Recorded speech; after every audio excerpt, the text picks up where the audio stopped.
वहीं बतौर कांग्रेस प्रदेश अध्यक्ष गणेश गोदियाल को दूसरी बार पार्टी ने जिम्मेदारी सौंपी है और इसी कड़ी में रविवार को पदभार ग्रहण करने के बाद उन्होंने पहली बैठक भी की।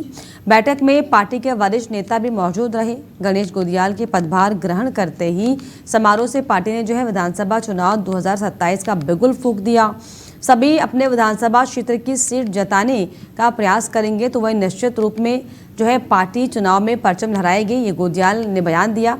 गोदियाल और नई टीम के समक्ष बड़ी जिम्मेदारियां दी गई हैं। उन्होंने कहा कि हमने हर जिले के कार्यकर्ताओं से संवाद किया है, उनकी राय जानी और इसके बाद इन नियुक्तियों का निर्णय किया गया। हमारा उद्देश्य कांग्रेस को बूथ स्तर तक मजबूत बनाना है। तो उत्तराखंड में विधानसभा चुनाव को लेकर बिगुल साफ तौर पर अब फूंकता हुआ दिखाई पड़ रहा है, क्योंकि चाहे बीजेपी हो चाहे कांग्रेस हो, वो दरअसल अपनी अपनी जीत के लिए 2027 को आश्वस्त मान रही है। क्योंकि एक और जहां पर बीजेपी की तरफ से बयान सामने आया जिसमें कहा गया कि बीजेपी का विजय रथ आगे बढ़ रहा है, तो वहीं कांग्रेस पार्टी भी इस बात से पूरी तरीके से आश्वस्त दिखाई पड़ रही है कि 2027 में कांग्रेस फतह करेगी।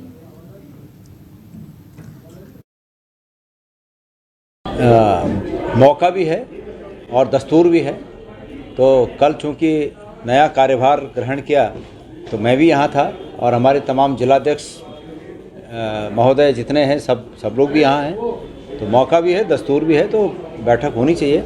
इसलिए आज प्रातः 11 बजे से ये बैठक बुलाई। जिलाध्यक्षों से बहुत ही महत्वपूर्ण तथ्य फीडबैक लिया। बहुत सी महत्वपूर्ण बातें आई हैं। जिलों में ब्लॉकों के रीऑर्गेनाइजेशन से संबंधित, डिलिमिटेशन से संबंधित बातें सांगठनिक तौर पर उनका डिलिमिटेशन, रीऑर्गेनाइजेशन होना चाहिए। ऐसे बहुत से जिलाध्यक्षों की मांग है। तो उस दिशा में हमने संज्ञान लिया। सब हमारे साथ, हमारे सह प्रभारी वहाँ पर मौजूद थे और अन्य भी बातें हैं। सभी लोग अपने अपने ज़िलों के बारे में अपने जो फीडबैक है उनके वो उन्होंने कहे, तो इस बारे में बैठा। तो गणेश गोदियाल ने नेताओं के साथ मुलाकात की है, 2027 को लेकर खास दिशा निर्देश दिए और पूरी तैयारी को लेकर दरअसल ये कहा है कि कांग्रेस बूथ स्तर तक मजबूत बन रही है और ये लक्ष्य 2027 का। तो एक और जहां बीजेपी की तरफ से बयान, तो वहीं कांग्रेस भी 2027 को लेकर आश्वस्त दिखाई पड़ रही है। और इस पर ज़्यादा बातचीत के लिए मेरे साथ हनी पाठक जुड़ गए हैं, बीजेपी के स्पोक पर्सन है, प्रवक्ता हैं। हनी जी, बहुत बहुत स्वागत आपका डेली 24 भारत पर। धन्यवाद, नमस्कार। हनी जी, जिस तरीके से अब 2027 का बुगुल फूंकता हुआ उत्तराखंड में दिखाई पड़ रहा है, एक और विनोद चमोली ये कह रहे हैं कि बीजेपी का विजय रथ आगे बढ़ चुका है, तो वहीं गणेश गोदियाल भी पार्टी नेताओं के साथ मुलाकात कर रहे हैं, बैठक कर रहे हैं और ये कह रहे हैं कि 27 तक हमारी पार्टी मजबूत है और सरकार हमारी बनेगी। तैयारी एकदम शुरू है दोनों पार्टियों की। देखिए, ऐसा है एंकर महोदय, 2022 में उत्तराखंड में किसकी सरकार थी? भारतीय जनता पार्टी की थी। और 2022 में कांग्रेस के प्रदेश अध्यक्ष कौन थे? यही गणेश गोदियाल जी थे। तो किस हुंकार की भरने की बात, ये लगातार मैं 2-3 दिन से, जब से कांग्रेस की लिस्ट जारी हुई है तब से मैं ये बात सुन रही कि हुंकार भर दी है, विजय रथ चल दिया है, हमारा ये रथ चल दिया है। तो 2022 में ये विजय रथ का कौन सा टायर इनका पंचर हो गया था जो कि ठीक नहीं कर पाएंगे उत्तराखंड को। दूसरी बात मैं ये कहना चाहूंगी, एक तरफ तो माननीय हरीश रावत कहते हैं कि हमारी चतुर्भुज सेना है, दूसरी तरफ हरक सिंह रावत कहते हैं कि ये पंचमुखी रुद्राक्ष है। पहले तो ये दोनों बैठकर तय करे, जिस पार्टी के प्रमुख दो नेताओं के अलग अलग वर्जन आ रहे हों वो कितनी ज्यादा असमंजस वाली पार्टी, ये सोचने वाली बात है। रुद्राक्ष का मतलब जिस व्यक्ति को नहीं पता, रुद्राक्ष शिव स्वरूप होती है, उसका नाम ये अपने नाम से जोड़ रहे हैं। शायद सनातन धर्म के प्रति अभी अच्छे से ज्ञात नहीं है इनको। और चलिए ठीक है, पंचमुख की मैं बात करती हूँ, तो पंचमुख में 5 जगह अलग अलग तरह की दिशा के मुंह होते हैं और हमारी भारतीय जनता पार्टी एक मुखी है, एक मुख है, जो कि एक कार्य हमारा जनता की भलाई का कार्य। तो ये कौन से विजय रथ को उलटने की बात कर रहे हैं? हारदा, मैं तो हरीश रावत जी को हारदा कह के संबोधित करूंगी आपके चैनल पर। ये एक वक्तव्य देते हैं जिसमें अपने ही पार्टी के कार्यकर्ताओं को कहते हैं कि विश्व पुरुष है। तो ये इशारा किसकी तरफ है, कौन है विस पुरुष इनकी पार्टी में, जरा उसका भी नाम उजागर कर दे। तो जिस पार्टी के नेता इस तरीके से अपने ही कार्यकर्ताओं को विस पुरुष कह के संबोधित करते हो, वो क्या करेंगे। दूसरा मैं अभी सुनती हूँ प्रीतम सिंह जी के बारे, क्या इनका करण मारा, तो करण मारा कहते हैं कि हमारे नए प्रदेश अध्यक्ष बहुत ही सौम्य, तो क्या इससे पूर्व जो करण मारा थे वो सौम्य प्रदेश अध्यक्ष की श्रेणी में नहीं आते थे।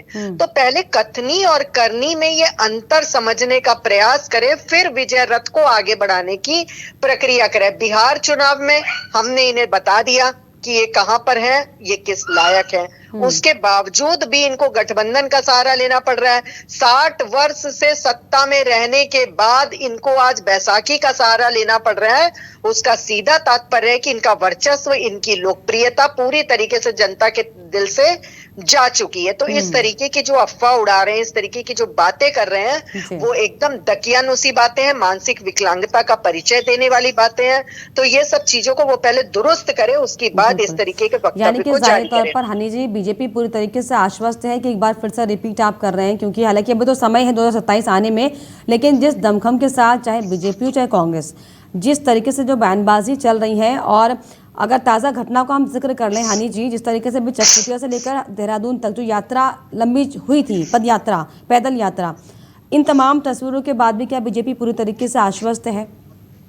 देखिए, पद यात्रा की जहां तक आप बात करी है, तो पद यात्रा ये कांग्रेस ने निकाली थी, ये इन्होंने मोहब्बत की दुकान निकाली थी। इस मोहब्बत की दुकान ने एक शब्द भी दिल्ली की जो अप्रत्याशित घटना हुई है हमारे सामने, दुर्भाग्यपूर्ण जो कार्य हुआ है दिल्ली में, उसके लिए ये मोहब्बत की दुकान के मुंह में फेविकोल की बोतल क्यों चटक ली है, इसका जवाब ये दे। दूसरी बात मैं इनको ये बताना चाहूंगी कि जो बात भारतीय जनता पार्टी में है, वो जनता की पार्टी है और वो विकास की बात करती है, एक भारत श्रेष्ठ भारत की बात करने वाली पार्टी है। ये वो पार्टी है जिसने उत्तराखंड में ऐसा लाया है, यूसीसी लागू करने वाला प्रथम राज्य बनाया है, 30% 36 आरक्षण महिलाओं को देने का कार्य किया है, सहकारिता विभाग में महिलाओं को आरक्षण देने का काम किया है। बिल्कुल जरूरी, जाहिर तौर पर ये कहना लाजमी होगा कि बीजेपी की जो डिसीजन है वो वाकई सराहनीय है। लेकिन अगर हम उत्तराखंड का जिक्र कर लें, एक पार्टी है, श्रेष्ठ पार्टी है, लेकिन अभी भी जो है अंकिता भंडारी के परिवार को न्याय नहीं मिल पाया है।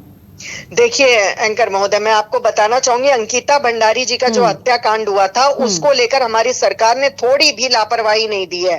उनके यहाँ मुआवजा पहुंचाया गया, स्वयं मुख्यमंत्री जी वहां पहुंचते हैं। इस समय वो जो आरोपी हैं वो जेल की सलाखों के पीछे हैं। उनके परिजनों के द्वारा ये कहा गया कि हमें वकील बदलना है, वो भी प्रक्रिया करी गई। उन्होंने जो जो डिमांड रखी गई उस बात को रखा गया। वो सिर्फ अंकिता भंडारी नहीं है, वो हमारे पूरे उत्तराखंड की बेटी है। और एक पिता के रूप में माननीय पुष्कर सिंह धामी जी ने कोई भी ऐसा फैसला नहीं लिया जो कि किसी की बेटी के बारे में अगर कहा जाए तो उस बेटी के हक की लड़ाई ना लड़ी हो। आप खुद देखिए, नन्ही परी हत्याकांड का जो अभी एक खुलासा करने के लिए दोबारा इस मुद्दे को उठाया गया है, वो भी किसी की बेटी थी।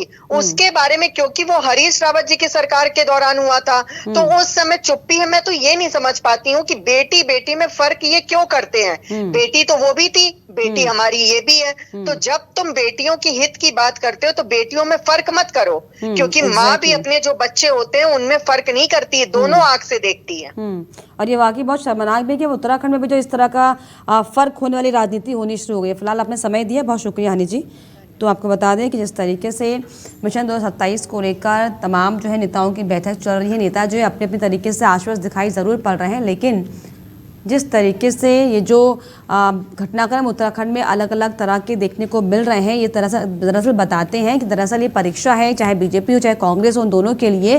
क्योंकि जो अभी 5 साल का कार्यकाल रहा, इसमें कई तरह की ऐसी चीज़ें सामने आई हैं जिसने जनता का दिल दुखाया है, चाहे अंकिता का केस ही क्यों ना हो, चाहे अभी जो पदयात्रा अल्मोड़ा से लेकर देहरादून तक हुई थी वो मामला क्यों ना हो। लेकिन ऐसे में देखने वाली बात होगी कि चाहे बीजेपी हो चाहे कांग्रेस हो, कौन जो है इन तमाम ज़मीनी मुद्दों को समझ पाती, जनता को उनका हक दिला पाती हैं।